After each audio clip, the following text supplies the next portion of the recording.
So I'm going to walk you all through the high-level results of our analysis. And this is a comparative total cost of ownership study. So when I say things like lower TCO or TCO competitive, I mean that the electric vehicle alternative is the lower cost option. Also keep in mind, as Nick said before, that the results are broken out between USPS and the rest of the federal agency fleets. So we'll show the USPS results later in the presentation. So as you can see by this figure on the slide, there is a large opportunity in the near term to electrify federal fleet vehicles. In 2025, 40% of the over 300,000 light-duty vehicles and buses in the federal fleet, EVs are going to be the more economical choice on a TCO basis. What this means is that when faced with a choice between an EV and a conventional vehicle, the EV will cost less to own and operate over its useful life, even accounting for the higher average price of EVs and the cost of deploying charging infrastructure. An additional 56% of vehicles, or 96% of total vehicles, could be replaced in 2025 at a lower combined total cost of ownership than using gasoline or diesel vehicles. That is to say, you could electrify 96% of vehicles, including vehicles that are not yet TCO competitive, and still save money. The savings from the lower TCO vehicles would fund the electrification of those slightly higher TCO vehicles. This strategy could lead to more rapid electrification than would be possible if only TCO competitive vehicles are electrified early in the decade, and yet would not cause any additional costs. As you can see, by 2030, EVs are cost competitive for the vast majority of the fleet, and the savings are so large at that point that they can offset the cost of electrifying all non-TCO competitive vehicles in that year. This means that there are significant electrification opportunities early in this decade where federal agencies can realize life cycle savings if they chose EVs over gasoline or diesel vehicles. In addition to saving money, earlier action means more immediate emission reductions. Of course, fleets won't be replacing all vehicles at the same time. Vehicle replacements happen when vehicles meet the end of their useful life, which occurs on a rolling basis across time. So digging deeper, we look at which vehicle types are most electrifiable in 2025. Looking at the figure in this slide, positive percentages, those on the right side of the graph, indicate savings from switching to an EV. For example, electric mid-sized passenger vehicles cost 15% less on average than their gasoline counterpart. Negative percentages to the left indicate costs. So light passenger vans, for example, cost 12% more than their gasoline counterpart. As this figure shows, a relatively few vehicle types are TCO competitive in 2025. These include passenger cars, medium passenger vans, and 4x4 pickup trucks. However, these vehicles are highly represented in vehicle fleets. There's a lot of them, making the opportunity to electrify relatively large in 2025. EV alternatives for these types of vehicles are generally less expensive, and they're also driven more miles, which combine to make these vehicles very well suited to electrification. When federal fleets acquire a vehicle in these categories in 2025 or later, they will realize savings if they choose an EV option. Also notably, several vehicle types in 2025 are very close to TCO parity, including law enforcement vehicles and 4x2 pickups. Moving to 2030, most vehicle types have become TCO competitive, and many of them by very considerable margins. On average, the TCOs improved from 2025 for about 10% across all vehicle types.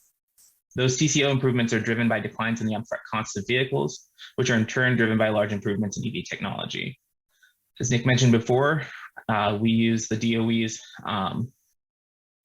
study to forecast vehicle technology development. We use our default scenario uses R&D's success, DOE's R&D success technology scenario, which is DOE's optimistic scenario.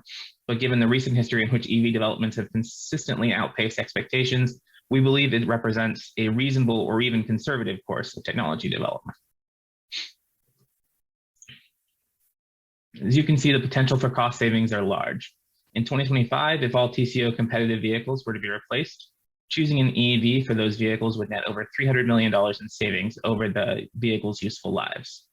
The same scenario in 2030 delivers $1.18 billion in aggregate savings over the life of the vehicles. While these savings would not occur all at once in reality, they are useful indicators of the scale of savings available when electrifying federal fleet vehicles. Because we include the social cost of carbon in the analysis, these savings do include the avoided future costs of carbon emissions. In 2025, the avoided carbon benefits make up a little less than half of the savings. In 2030, about 1/3 of the savings here are made up of avoided climate damage. Much of the available savings is concentrated in a small number of agencies, with the top 10 agencies responsible for 85% of total savings. These agencies manage large fleets of vehicles and have vehicle fleets that are dominated by vehicle types with high returns to electrification. As Nick previously mentioned, the USPS is a special case, given its status as an independent agency and as the largest fleet operator in the federal government with almost 200,000 light-duty vehicles, which is why we've separated out the USP results here. As you can see, the USPS case for fleet electrification is particularly strong.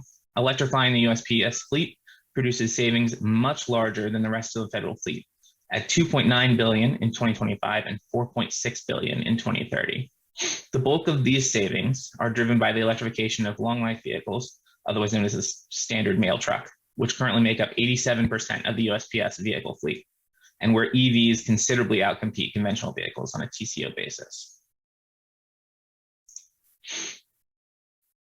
So vehicle electrification has considerable greenhouse gas benefits.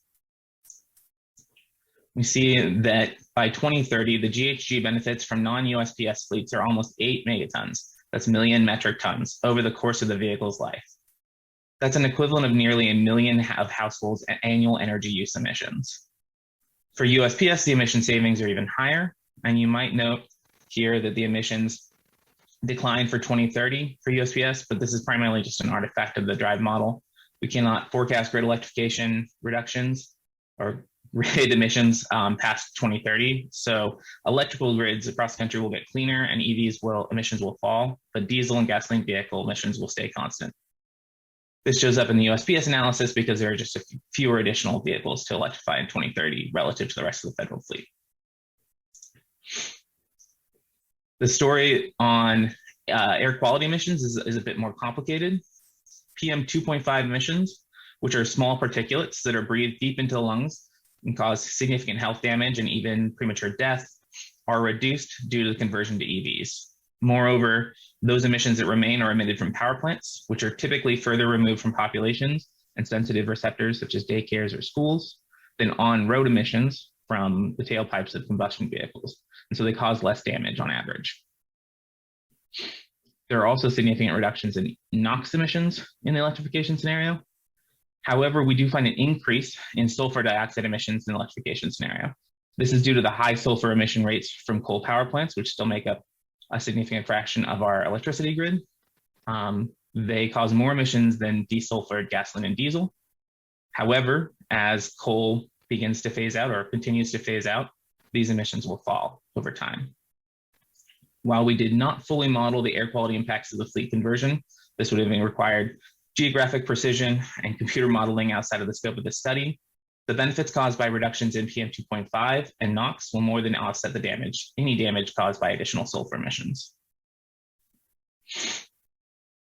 The air quality impacts we presented on the preceding slide only include those from vehicles that are TCO competitive. However, if a more rapid electrification policy, where less TCO competitive vehicles were also electrified is pursued, the emission reductions for PM 2.5 and NOx more than double in 2025. These additional benefits are paid for by the savings of TCO competitive vehicle adoption, making this a very low cost way of reducing more emissions quickly. At this point, I'll turn it back over to Nick and he will walk you through our conclusions and next steps.